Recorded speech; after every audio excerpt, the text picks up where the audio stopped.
আজি ক'বলৈ লোৱা সাধুটোৰ নাম হৈছে সখী। ডাঙৰ আহঁত গছজোপাৰ তলত বহুতো সৰু সৰু ঘাঁহে বতাহৰ সৈতে খেলি আছিল। সেইদিনা ঘাঁহবোৰে হঠাতে আহঁতজোপাক সুধিলে, তুমি কান্দিছা নেকি বাৰু? বয়সত ডাঙৰ আহঁতজোপাই লাজ পাই কণমানি ঘাঁহবোৰক উত্তৰ দিলে, নাই কন্দা, মইনো কেলে কান্দিম। পিছে দুষ্ট ঘাঁহবোৰে আহঁতজোপাক ক'লে, তুমি যদি কন্দা নাই তেনেহ'লে তোমাৰ গাত পানীৰ টোপালবোৰ কেনেকৈ পৰিল? চোৱা, আকাশখনত বৰষুণ অনা ক'লা মেঘবোৰ যে নাই, আনকি বগা মেঘো এচপৰা নাই। এইবাৰ আহঁতজোপাই লাহেকৈ উত্তৰ দিলে, মই আচলতে মোৰ নিজৰ বাবে কন্দা নাই। মোৰ দুখ লাগিছে মোৰ ডালবোৰত বাঁহ সাজি লোৱা চৰাইবোৰ, কেৰ্কেটুৱাবোৰ, পোক পৰুৱাবোৰলৈহে। ঘাঁহবোৰে আচৰিত হৈ আহঁতজোপাক সুধিলে, কিয় কিয়? আহঁতজোপাই বৰ দুখেৰে ক'লে, কেলে পৰহি আমাৰ এই আলিবাটটোৰ জোখমাখ ল'বলৈ কেইজনমান মানুহ অহা তোমালোকে দেখা নাছিলা জানো? ঘাঁহবোৰে চিঞৰিলে, হয় হয়, সেই মানুহবোৰক দেখিছিলোঁ। আহঁতজোপাই বেজাৰ কৰি ক'লে, সেই জোখমাখ লোৱা মানুহকেইজনে কৈছিল যে এই আলিবাটটোক আগতকৈ বহল কৰিব, পিছে মোক নাকাটিলে হেনো আলিবাটটো বহল কৰিব নোৱাৰিব। আহঁত গছজোপাৰ কথাবোৰ শুনি ঘাঁহবোৰেও মনত বৰ বেজাৰ পালে।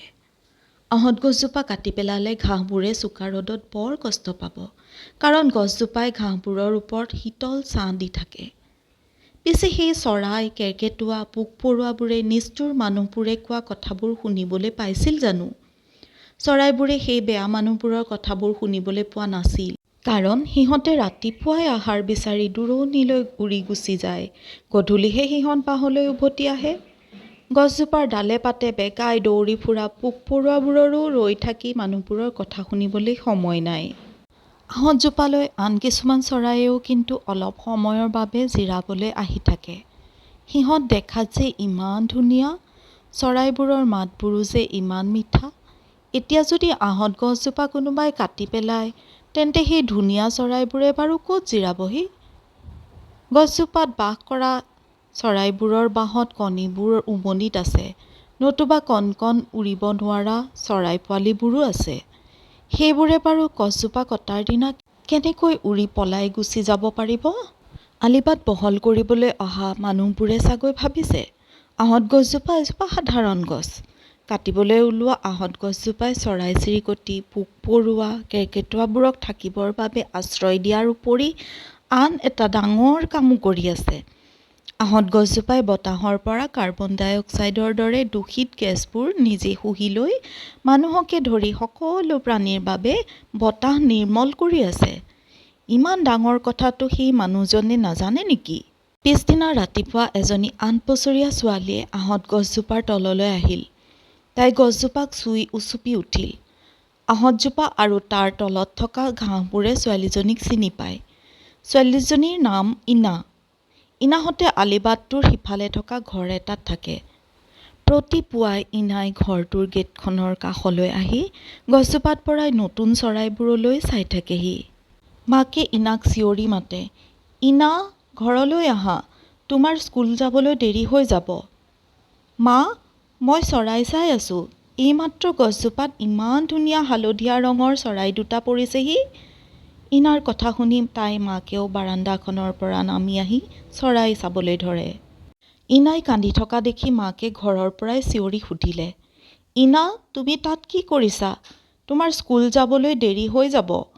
ইনাই কান্দি কান্দি ক'লে, মা, মই মোৰ সখী গছজোপাক চুই চাইছোঁ। মই শুনিছোঁ গছজোপাক কাটিবলৈ মানুহ আহিব।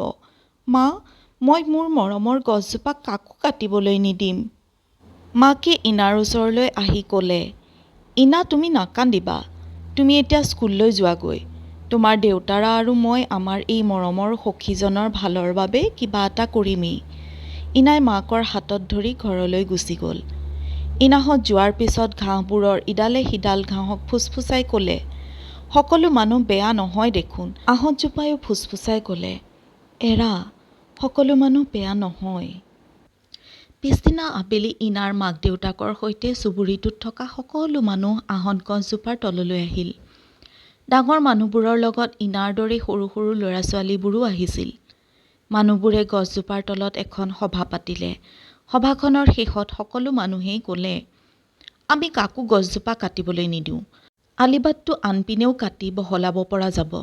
চৰকাৰী মানুহখিনিক আমি কথাটো বুজাই ক'ম। আন এজনে ক'লে, গছজোপা কাটোতে হয়তো আধা ঘণ্টাহে লাগিব।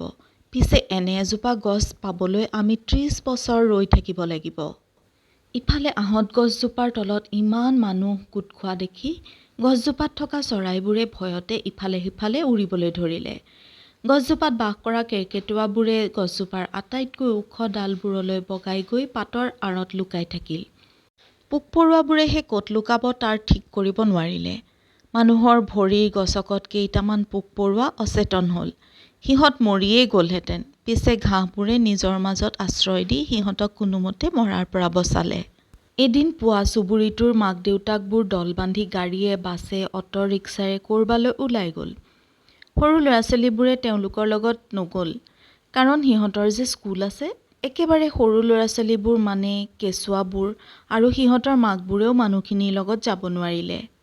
এদিন দুপৰীয়া এখন গাড়ীত উঠি এজন বিষয়াই আহঁত গছজোপাৰ ওচৰত ৰ'লহি। তেওঁৰ সৈতে অহা মানুহকেইজনৰ সৈতে কিবা আলোচনা কৰি গুচি গ'লগৈ। পিছদিনাখন পুৱা এখন প্ৰকাণ্ড বুলডোজাৰ আহিল, যিখনে নিমিষতে আহঁতজোপাক কাটি পেলাব পাৰে। বুলডোজাৰখন দেখি আহঁতজোপাই ভয়তে কঁপিবলৈ ধৰিলে। গছজোপাৰ চকুপানীয়ে তলৰ ঘাঁহবোৰক তিয়াই পেলালে। বুলডোজাৰৰ শব্দ শুনি গোটেই চুবুৰীটোৰ মানুহখিনি আহি গছজোপাৰ তলত গোট খালে। নাই, বুলডোজাৰখনে আহঁতজোপাক উভালিবলৈ অহা নাছিল। বুলডোজাৰখনে আগবাঢ়ি গৈ আলিবাটটোৰ সিপাৰে থকা কিছুমান অস্থায়ী ঘৰহে ভাঙিবলৈ লাগি গ'ল। আধা ঘণ্টাৰ ভিতৰতে ঠাইডোখৰ মুকলি হ'ল। চুবুৰীটোৰ গোট খোৱা মানুহবোৰে আনন্দত চিঞৰি উঠিল, আমাৰ আলিবাটটো এতিয়া বহল হ'ব। আমাৰ মৰমৰ গছজোপা বাচিল। ঘাঁহবোৰে ইডালে সিডালক ফুচফুচাই ক'লে, আমাৰ মৰমৰ সখী আহঁত গছজোপা বাচিল। ইয়াত বাস কৰা চৰাই, কেৰ্কেটুৱা, পোক-পৰুৱাবোৰে এতিয়া আৰু আন ঠাইলৈ গুচি যাব নালাগে। আবেলি পৰত ইনা মাক-দেউতাকৰ সৈতে আহঁত গছজোপাৰ তললৈ আহিল। তাই ক'লে, মা, দেউতা, আমাৰ মৰমৰ সখী গছজোপা বচাবলৈ তোমালোকে সকলোৱে মিলি ইমান কষ্ট কৰিলা।